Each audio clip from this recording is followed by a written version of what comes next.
So আমরা যখন family card দিব তখন ডক্টর শফিকের বাসায় একটা ফ্যামিলি কার্ড হয়তো পৌঁছা যায়। আমরা যখন হেলথ ইন্স্যুরেন্স দেব তখন মামুনুল হক সাহেবের বাসায় হেলথ ইন্স্যুরেন্স হয়তো পৌঁছায় যাবে।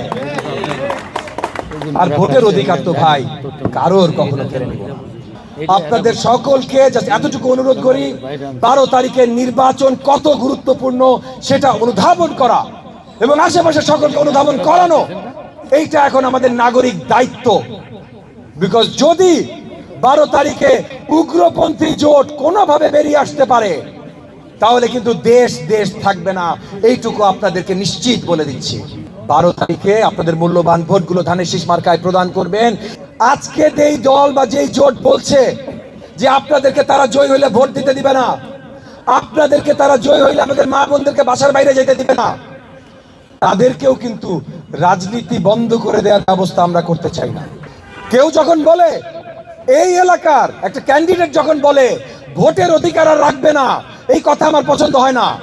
কিন্তু সে বলতে চায় বলুক, তার বলার স্বাধীনতা আমাদেরকে দিতে হবে। যতক্ষণ পর্যন্ত আপনাকে আক্রমণ করে কথা না বলছে, যারা এখন বলছে যে তারা নিজেরা মাজার পাহারা দেবেন, বাংলায় একটা কথা আছে, শেয়ালের কাছে মুরগি বর্গা দেয়া।